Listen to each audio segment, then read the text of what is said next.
Dieu, merci parce que tu nous donnes une belle journée, parce que tu nous permets de nous rassembler ici, et merci parce que tu as inspiré à Marlin un message pour nous. Je te demande de le remplir de ton esprit, afin que ces paroles soient les tiennes, et inspire-nous aussi de ton esprit, afin que nous soyons ouverts et réceptifs à ce message, que nous puissions comprendre. Et je t'en prie, dans le nom de ton Fils Jésus.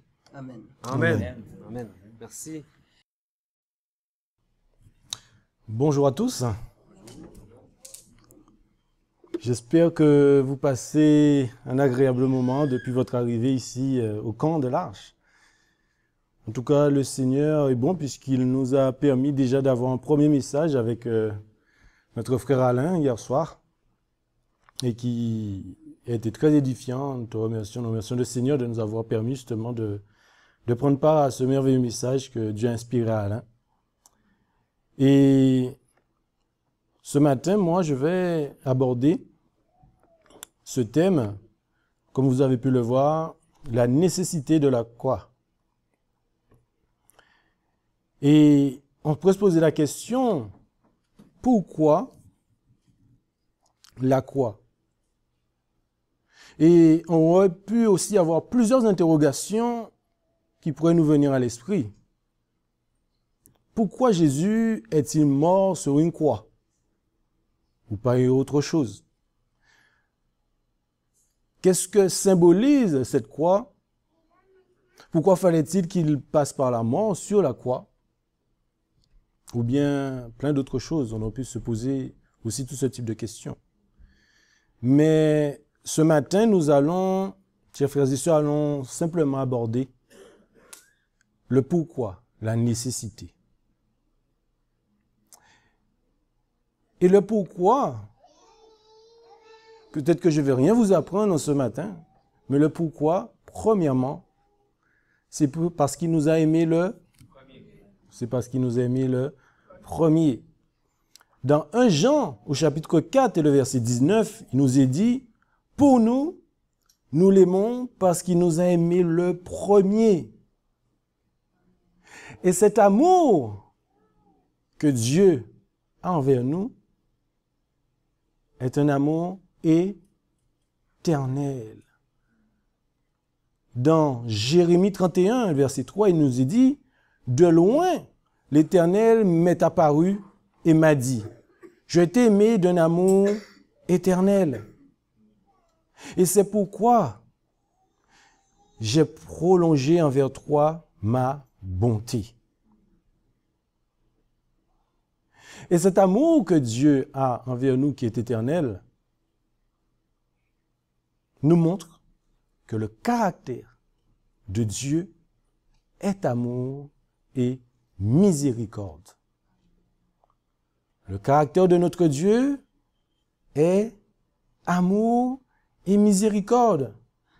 Dans Exode 34, et le verset 6 à 7, il nous est dit, « Et l'Éternel passa devant lui et cria, « L'Éternel, l'Éternel, le Dieu miséricordieux et compatissant, lent à la colère, abondant en grâce et en fidélité, qui conserve sa grâce jusqu'à 1000 générations, qui pardonne l'iniquité, le crime et le péché, mais ne tient point le coupable pour innocent, qui punit l'iniquité des pères sur les enfants et sur les enfants, jusqu'à la 3e et la 4e génération. » Le Dieu que nous servons est miséricordieux et compatissant, lent à la colère, abondant en grâce et en fidélité. Tout simplement, les amis, Dieu est amour. Tout simplement, Dieu est amour. Dans 1 Jean, au chapitre 4, et le verset 8 à 10, il nous est dit, « Celui qui n'aime pas n'a pas connu Dieu, car Dieu est amour. Voici comment l'amour de Dieu s'est manifesté envers nous. Dieu a envoyé son Fils unique dans le monde afin que par lui, nous ayons la vie. » Je ne sais pas si vous voyez l'amour de Dieu. Et l'amour, quand elle est honnête, est toujours manifestée par des actes. Est-ce que Dieu nous montre qu'il nous aime? Est-ce que Dieu vous montre qu'il vous aime? Ici, la parole de Dieu nous dit qu'en effet, Dieu nous aime et que son amour a été manifesté. Mais comment? Comment cet amour a été manifesté? Eh bien, la réponse se trouve dans le verset 9 de Jean chapitre 1, Jean chapitre 4 et le verset 9. Il nous est dit, Dieu a envoyé son Fils unique dans le monde afin que par lui, nous ayons la vie. Et dans un autre passage similaire, dans Jean chapitre 3 et le verset 16, il nous est dit, car Dieu a tant aimé le monde qu'il a donné son Fils engendré, afin que quiconque croit en lui ne périsse point, mais qu'il ait la vie éternelle.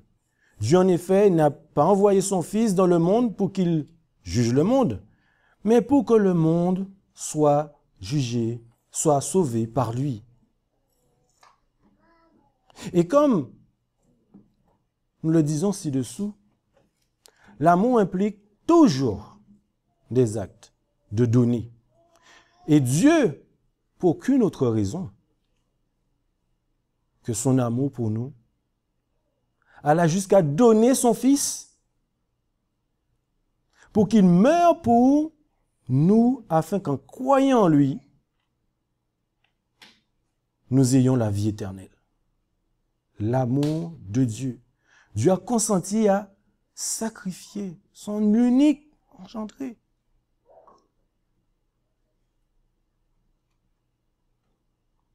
Et dans Romains chapitre 5, nous prouve encore cela davantage. Romains 5, versets 6 à 10. En effet, alors que nous étions encore sans force, Christ est mort pour des pécheurs au moment fixé. Christ est mort pour des pécheurs au moment fixé. À peine mourrait-on pour un juste, peut-être accepterait-on de mourir pour quelqu'un de bien. Mais voici comment Dieu prouve son amour envers nous. Alors que nous étions encore des pécheurs, Christ est mort pour nous.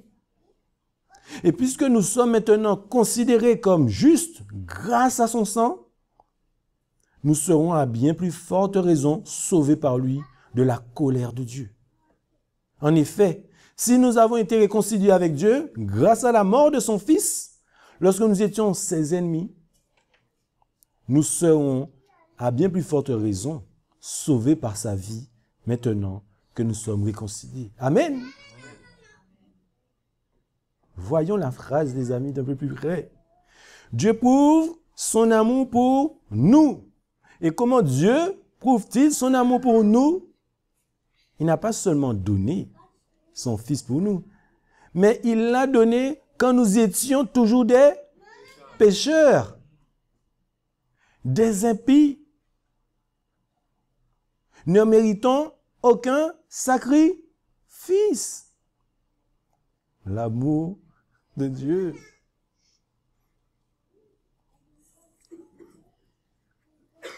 Et son Fils, notre Sauveur, est mort pour le rachat des transgressions. Dans Hébreux, au chapitre 9 et le verset 15, il nous est dit, voici pourquoi il est le médiateur d'une alliance nouvelle. Sa mort est intervenue pour le rachat des transgressions commises sous la première alliance, afin que ceux qui ont été appelés reçoivent l'héritage éternel promis.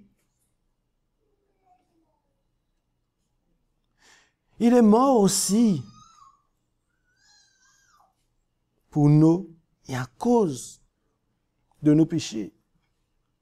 1 Corinthiens 15 et le verset 3. Je vous ai transmis avant tout le message que j'avais moi aussi reçu. Christ est mort pour nos péchés, conformément aux Écritures.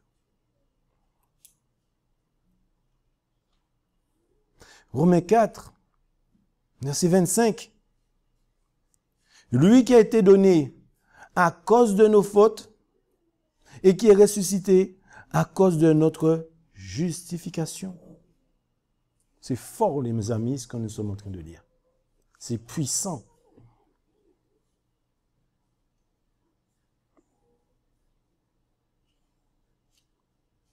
Pourquoi la croix? Pourquoi la nécessité de la croix, les amis? C'est pour tout ça. Il est mort aussi pour porter et enlever les péchés. C'est pas moi qui le dis.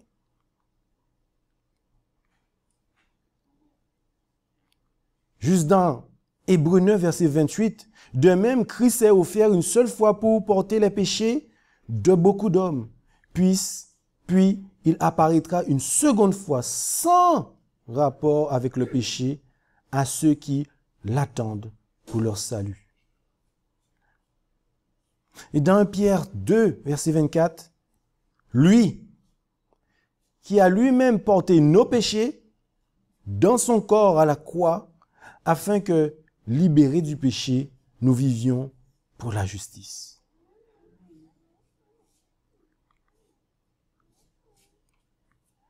Et c'est par ces blessures que vous avez été guéris. Qui est guéri en ce matin? Moi. Il y en a un. Alléluia. Je vous assure que cette guérison, on a pu le lire précédemment, ça a été fait même avant nous. Il ne faut pas oublier ça. On n'a aucun mérite, en fait, dans toute cette histoire. La grâce. Dieu avait planifié cela pour nous. Vous devez avoir confiance en cela. Vous devez avoir cette assurance en cela, les amis. C'est vrai. C'est une réalité. Peu importe ce que vous avez pu vivre dans votre vie. Peu importe ce que vous avez pu vivre dans votre vie. Le Christ vous sauve. Jamais l'oublier. Il nous sauve. Ce sang expiatoire nous sauve. Nous sommes justifiés.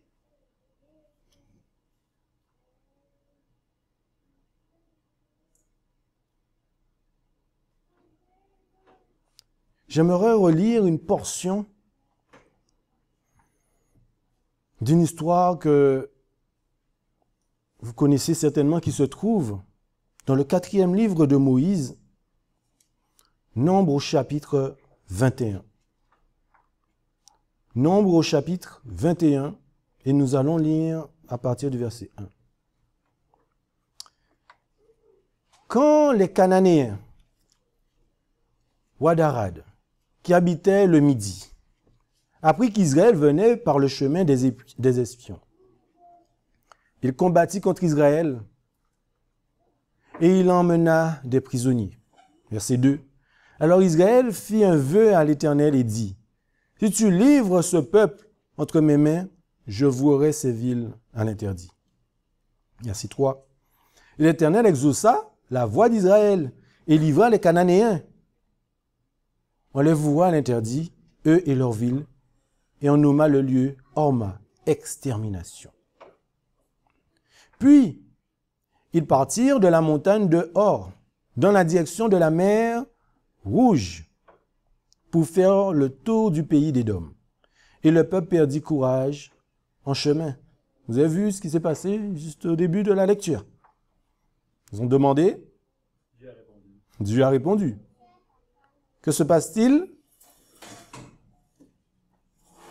Le peuple perdit courage en chemin. Verset 5. Le peuple parla donc contre Dieu et contre Moïse et dit, pourquoi avez-vous fait monter hors d'Égypte pour mourir dans le désert?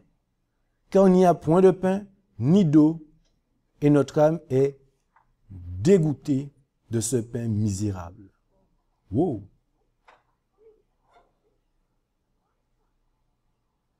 On demande quelque chose à Dieu, je ne sais pas si vous vous rendez compte, hein? On demande quelque chose à Dieu. Dieu nous répond,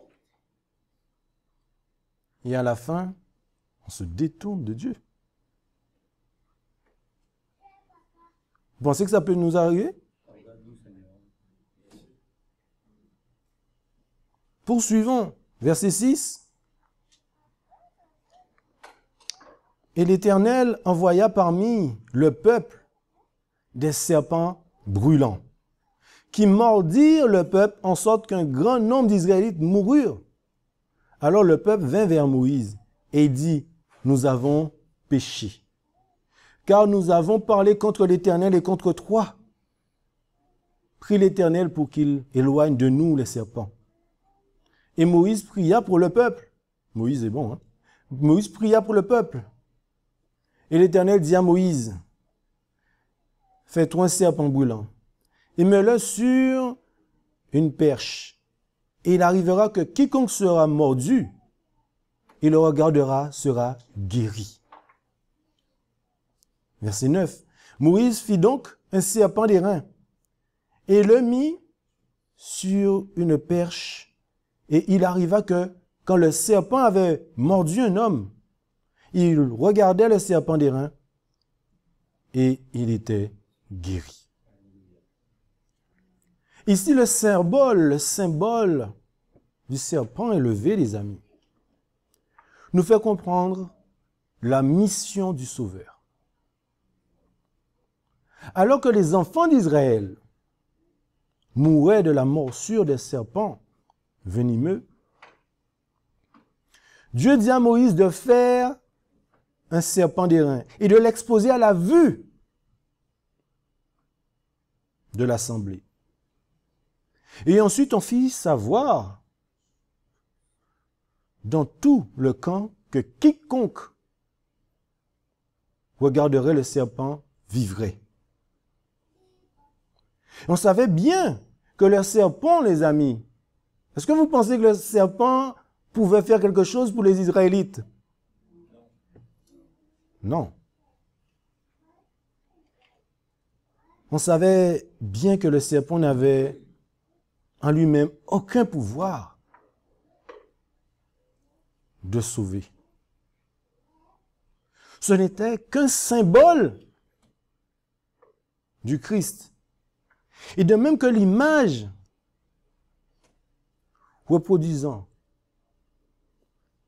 la ressemblance des serpents destructeurs a été dressée pour la guérison. Ainsi, quelqu'un qui est venu dans une chair semblable à celle du péché, Romains 8, verset 3, doit être le rédempteur des hommes. De même qu'ils avaient besoin d'être sauvés, de même que nous aussi, nous avons eu besoin d'être sauvés. Et ce que je viens de vous dire, nous avons cette confirmation dans Jean, dans l'évangile de Jean, au chapitre 3 et le verset 14 à 15. Et comme Moïse éleva le serpent dans le désert, de même il faut que le Fils de l'homme soit élevé, afin que quiconque croit en lui ne périsse point, mais qu'il ait la vie éternelle. Est-ce que Jésus est élevé dans votre vie? Est-ce que Jésus est élevé dans nos vies, les amis? Est-ce qu'on regarde au Sauveur promis?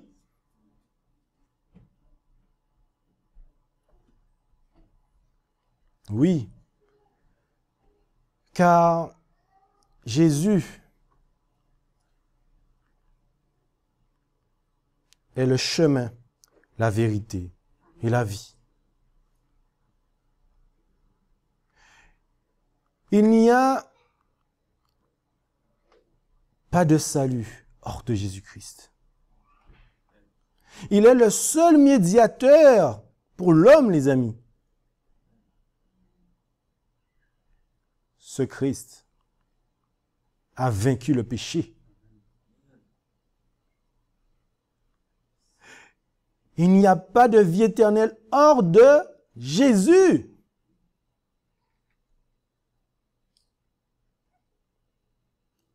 Il nous a donné la victoire. Jésus nous a donné la victoire, les amis.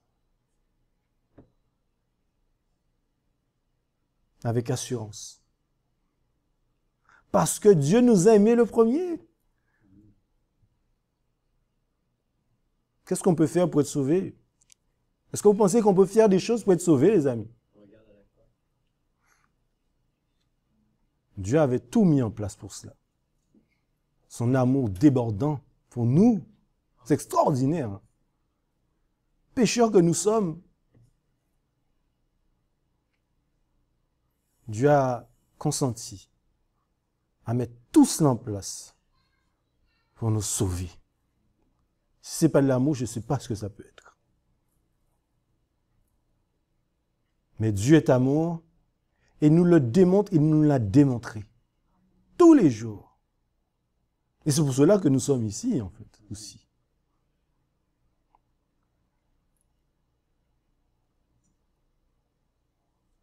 Et pour arriver à cela, les amis, qu'est-ce qu'il a dû subir?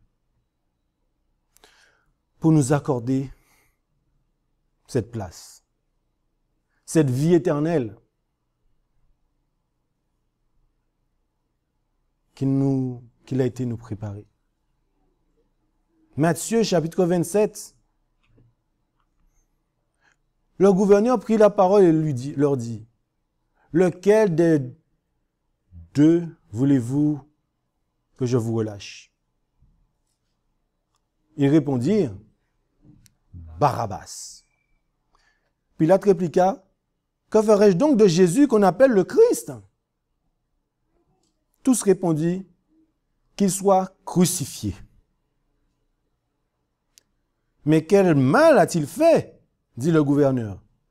Il crie encore plus fort, « Qu'il soit crucifié. » L'agneau de Dieu a dû être crucifié pour nous. Et qu'est-ce qu'il a dû subir encore, les amis?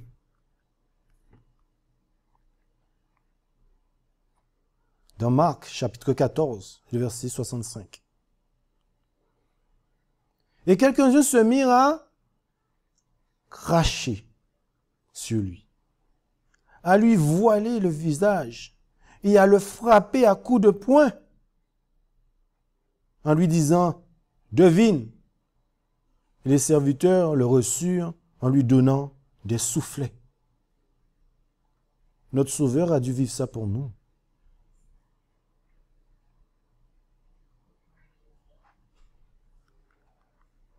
Jean 19, versets 2 à 3. Et les soldats ayant tressé une couronne d'épines, la lui mirent sur la tête et le vêtirent d'un manteau de pourpre. Et ils lui disaient, « Roi des Juifs, nous te saluons. » Et ils lui donnaient des soufflets. Notre Sauveur a dû vivre cela pour nous. C'est bien de se rappeler ça, les amis.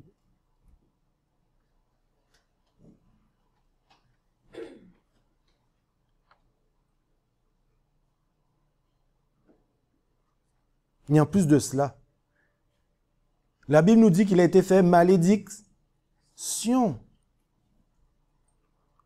Dans Galates 3, verset 13, Christ nous a rachetés de la malédiction de la loi quand il a été fait malédiction pour nous, car il est écrit « Maudit est quiconque est pendu au bois ». Il a été aussi la victime expiatoire.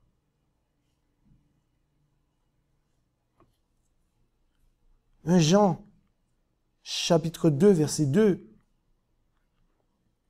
Il est lui-même la victime expiatoire pour nos péchés, et non seulement pour les nôtres, mais aussi pour ceux du monde entier. L'amour de Dieu. Je vous assure, Dieu nous aime.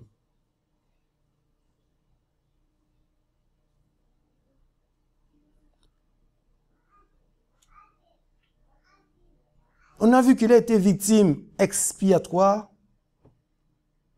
Il était aussi victime propitiatoire. Romains 3, verset 25, que Dieu avait destiné à être une victime propitiatoire par la foi en son sang, afin de manifester sa justice par le pardon des péchés commis auparavant pendant les jours de la patience de Dieu. La victime expiatoire ou propitiatoire, c'est-à-dire celui qui apaise et qui amène à la réconciliation avec Dieu. Nous sommes ennemis de Dieu et Dieu a permis. Il a voulu, par amour, en donnant son Fils, qui est réconciliation. Voilà aussi pourquoi la croix. Dieu veut et souhaitait nous réconcilier avec lui. L'amour d'un père.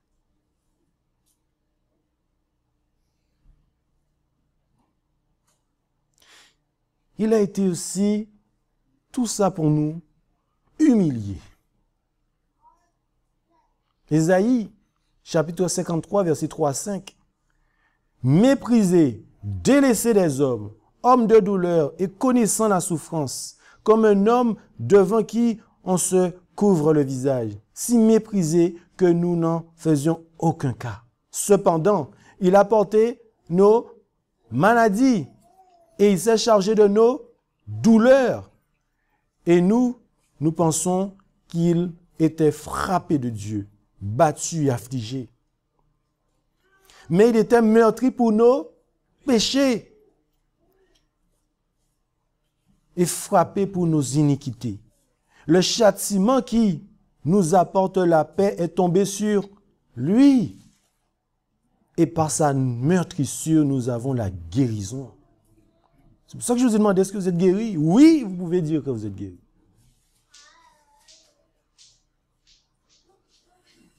Il est maltraité, il est affligé et il n'ouvre point la bouche. Tout ça pour nous, comme un agneau amené à la boucherie, comme une brebis muette devant celui qui la tond. Il n'ouvre point la bouche. Il a été retiré de l'angoisse et de la condamnation. Et qui dira sa durée? Car il a été retranché de la terre des vivants.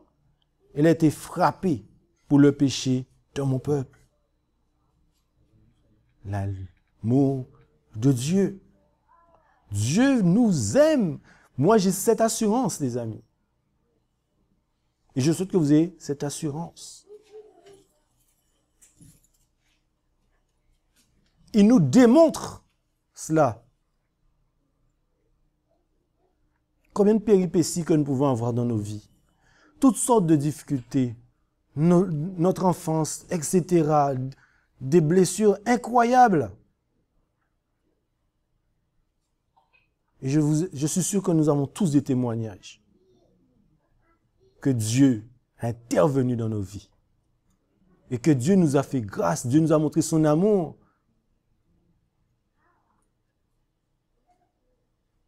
Tout cela, les amis, tout cela là, c'était pour nous.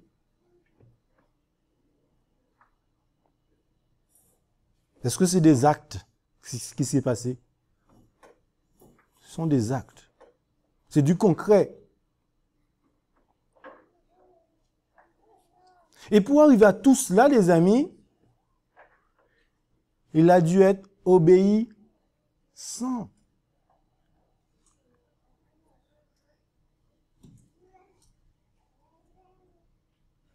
Il a dû être obéissant. Juste avant, dans Philippiens 2, non, Ésaïe 50, verset 6, « J'ai livré mon dos à ceux qui me frappaient, et mes joues à ceux qui m'arrachaient la barbe. Je n'ai pas dérobé mon visage aux ignominies et aux crachats. Il était jusqu'au bout pour nous. Merci Seigneur.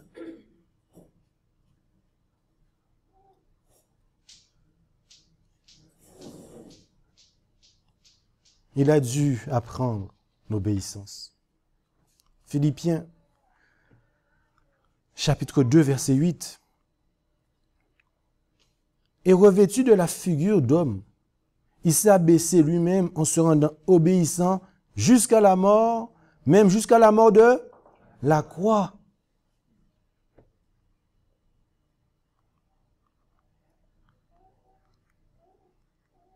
Bien qu'étant fils, a appris l'obéissance par les choses qu'il a souffertes.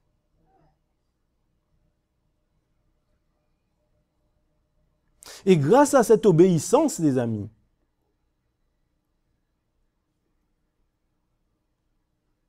Romains 5, verset 19 nous dit, en effet, tout comme par la désobéissance d'un seul homme, beaucoup ont été rendus pécheurs. Beaucoup seront rendus justes par l'obéissance d'un seul. Il vous a rendu juste. Le Père nous voit à travers la justice de son Fils, les amis. C'était le plan.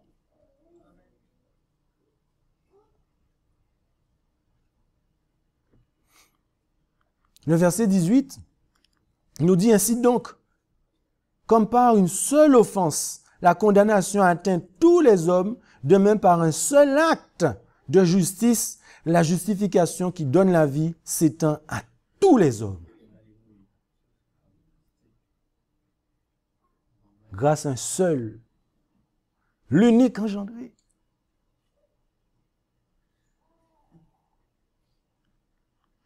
Romains 11, verset 32, car Dieu a renfermé tous les hommes dans la désobéissance pour faire miséricorde à tous.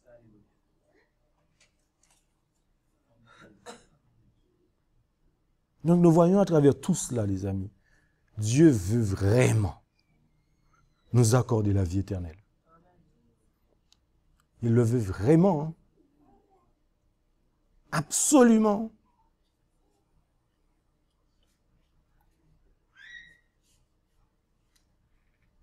La question que je pourrais vous poser ce matin, vous pouvez poser à votre voisin, et toi?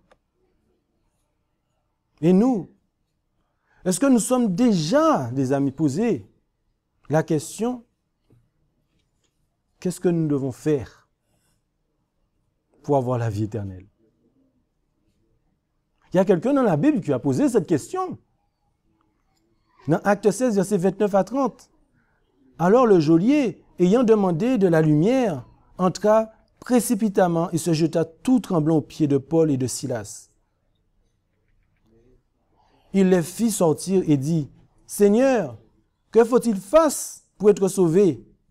Et Paul et Silas répondirent, « Crois au Seigneur Jésus, et tu seras sauvé, toi et ta famille. »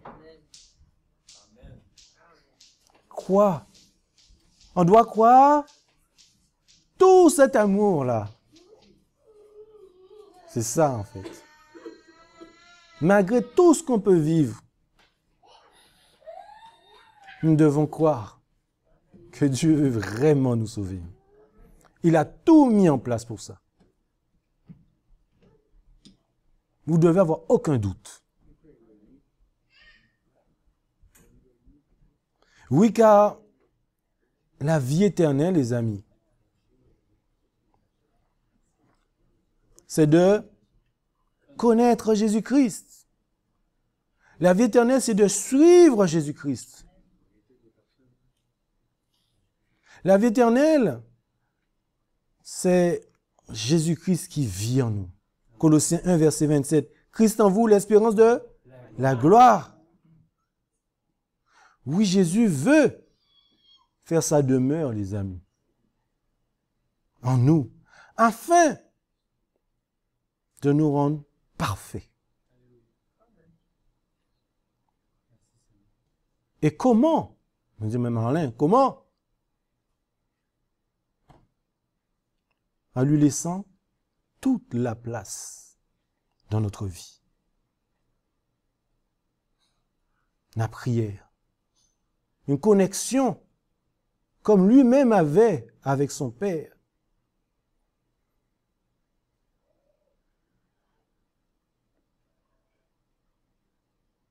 On peut encore se poser la question, qu'est-ce que cela veut dire? Oui, Marlin, c'est bien beau ce que tu dis. De lui laisser la place. Ça veut dire quoi? Dites à un enfant, Jésus vous a dit de lui laisser la place. L'enfant va vous dire, mais oui papa, mais qu'est-ce que ça veut dire? Dans Marc, chapitre 10, le verset 17 à 23, il nous est dit, et comme il sortait pour se mettre en chemin, un homme accourut et s'étant mis à genoux devant lui, lui demanda, bon maître, que dois-je faire pour hériter de la vie éternelle? Et Jésus lui dit, pourquoi m'appelles-tu bon? Personne n'est bon, sauf Dieu seul. Tu connais les commandements. Ne commets point d'adultère, ne tue point, ne dérobe point, ne dis point de faux témoignages, ne commets point de fraude, honore ton père et ta mère. Il répondit, Maître, j'ai observé toutes ces choses dès ma jeunesse. Et Jésus, jetant les yeux sur lui, l'aima et lui dit, il te manque une chose. Va, vends tout ce que tu as et le donne aux pauvres. Et tu auras un trésor dans le ciel. Et après cela, viens, suis-moi en te chargeant de la croix. Mais affligé de cette parole, il s'en alla tout triste, car il avait de grands biens. Pourquoi il était triste et affligé? Parce qu'il avait de grands biens. Alors Jésus, regardant autour de lui, dit à ses disciples qu'il est difficile que ceux qui ont des richesses entrent dans le royaume de Dieu. Donc il est affligé et triste parce qu'il avait de grands biens, ce jeune homme riche. Mais nous aussi, nous avons des richesses. Comme lui. Et c'est ces richesses-là qui lui ont empêché de venir à lui, de poursuivre. Nous avons peut-être tous un gros compte en banque, avec plusieurs zéros derrière, les amis. Nous avons tous un trésor.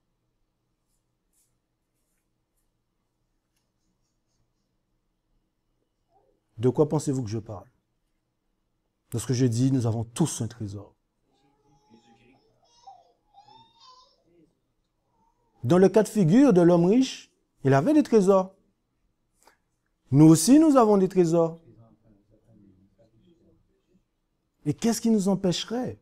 Comme lui, quelle richesse que nous pouvons avoir qui nous empêcherait de le suivre?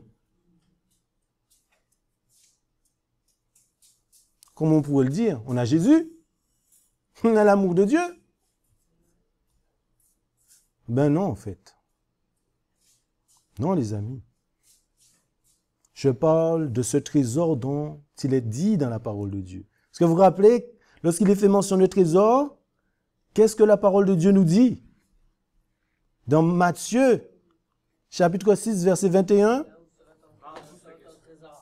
là où est ton trésor, là sera ton cœur. Donc nous pouvons avoir des trésors où? Dans notre cœur. Et ces trésors-là peuvent nous empêcher de choisir, de suivre le Maître.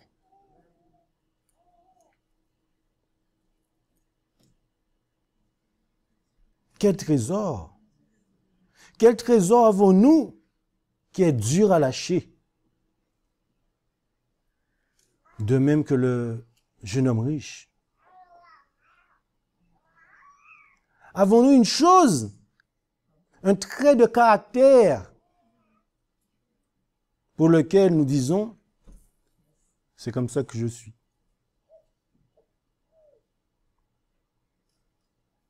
Avons-nous un péché que nous qualifions de péché mignon?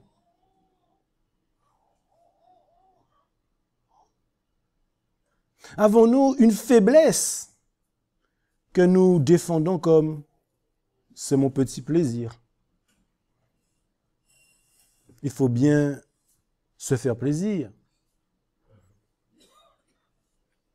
Avons-nous une activité secrète que nous répétons en disant « Un jour j'arrêterai ». Sommes-nous égoïstes? Tout ce que je suis en train de vous dire là se trouve où? Sommes-nous rancuniers? Où?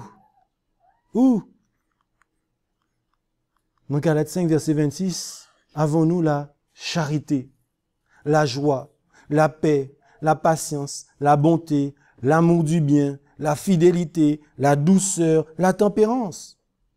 La loi n'est point contre ces choses. Or, ceux qui appartiennent à Christ ont crucifié la chair avec ses passions et ses convoitises. Si nous vivons par l'Esprit, nous marchons aussi par l'Esprit. Ne cherchons point la vaine gloire en nous provoquant les uns les autres et en nous portant envie les uns aux autres.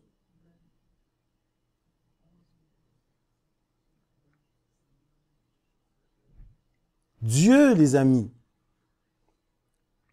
a tout mis en place. Nous avons vu depuis le début. Son amour débordant, il a tout mis en place pour nous donner la vie éternelle.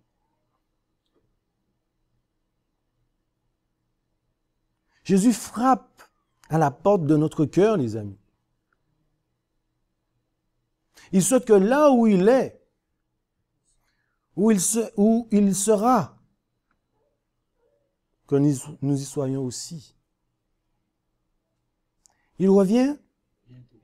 Non, très bientôt. Très, très bientôt. Il est là, il est à la porte, les amis. Nous avons tous les signes devant nous. Personne, aucun chrétien ne peut dire le contraire. Il y a une amie, hier soir, elle m'a envoyé une petite vidéo. Certainement, vous avez pu entendre dans les informations que l'ancien président des États-Unis, Donald Trump, s'est fait tirer une balle et ça a atteint son oreille. Vous savez, pour beaucoup d'Américains, ça rappelle l'histoire de Jésus. Où, lorsque le disciple a coupé l'oreille du soldat, même on dit qu'il est comme le Messie. Il est comme un envoyé de Dieu. Il y a des gens concrètement qui croient que cet homme est un homme providentiel choisi par Dieu et qu'il va accomplir des choses extraordinaires.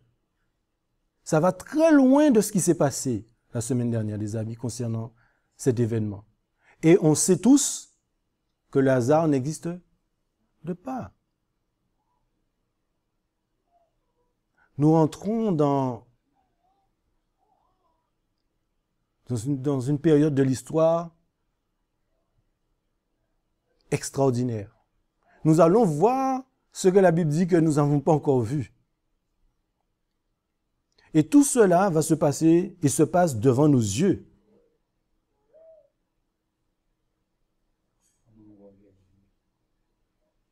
Donc là, lorsqu'on entend ces genres de choses, les Écritures nous ont parlé de ces genres de choses.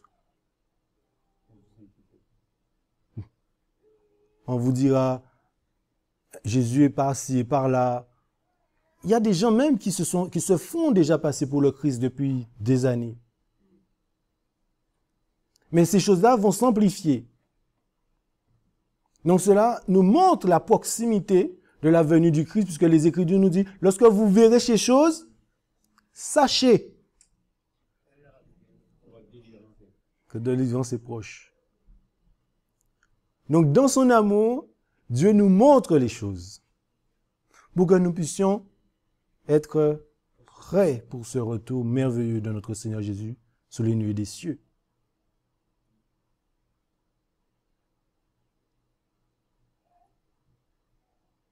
Notre Sauveur, comme on a pu le voir, souhaite que nous ayons tous la vie éternelle. Il souhaite que cette alliance, cette réconciliation puisse être effective dans la vie de chacun d'entre nous. Si quelqu'un parmi nous souhaite rentrer dans cette réconciliation, dans cette alliance, c'est maintenant et pas demain. Le temps est court. C'est maintenant que nous devons faire participer à cette alliance. Pas demain. Maintenant, n'endurcissez pas votre cœur. Et dans son amour, pour terminer, dans Apocalypse, chapitre 16, verset 15, il est dit, « Voici, je viens comme un voleur. Heureux celui qui veille et qui garde ses vêtements, afin qu'il ne marche pas nu et qu'on ne voit pas sa honte. » Cette justice que Dieu a mis en place pour nous, à travers son Fils, qui nous couvre de cette robe de justice. Que Dieu permette et que nous puissions la garder par sa grâce, dans son amour blanche. Portant notre croix, comme lui-même il a porté pour nous. Marchons comme lui-même a marché. Suivons l'agneau partout où il va. Amen. Je vous invite à vous incliner avec moi pour la prière.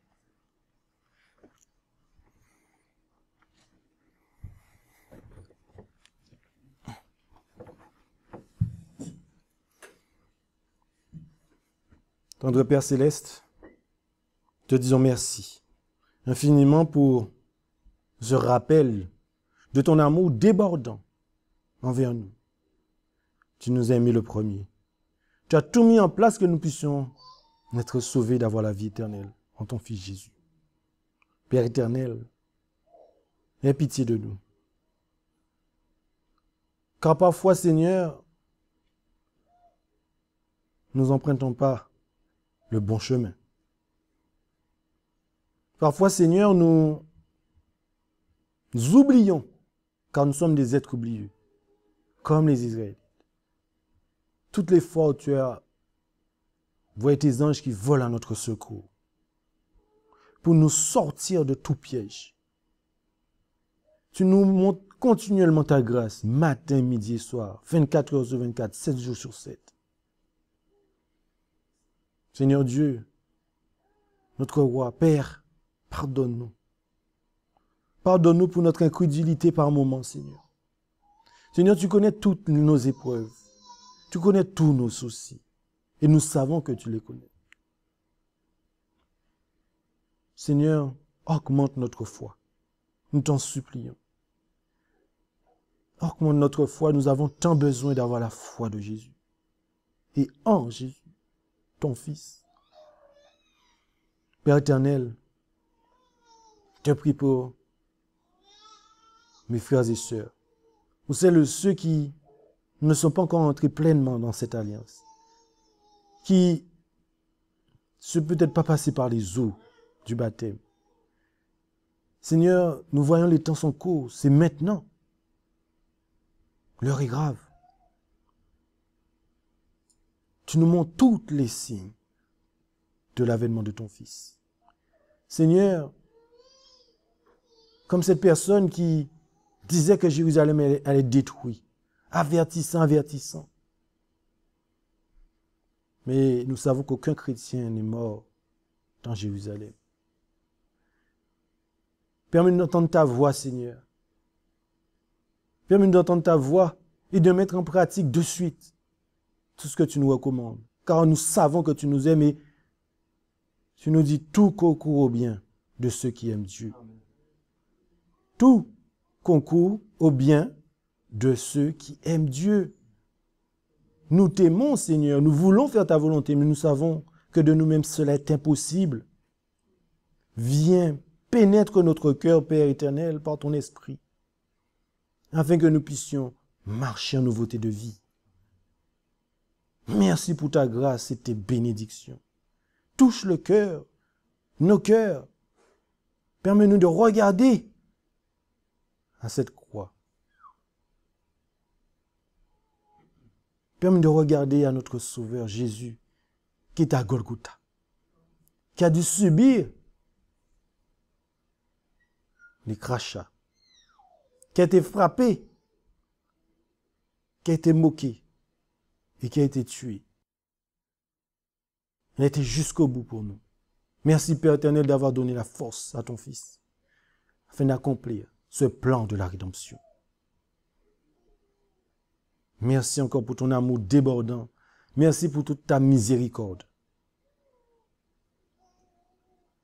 Pardon pour tous nos péchés, tous nos manquements, toute notre incrédulité, notre manque de foi parfois. Puisses-tu nous laver, nous purifier, nous sanctifier, nous justifier dans le sang précieux de ton Fils Jésus-Christ. Et sur son nom, t'en prier pour ta gloire. Amen.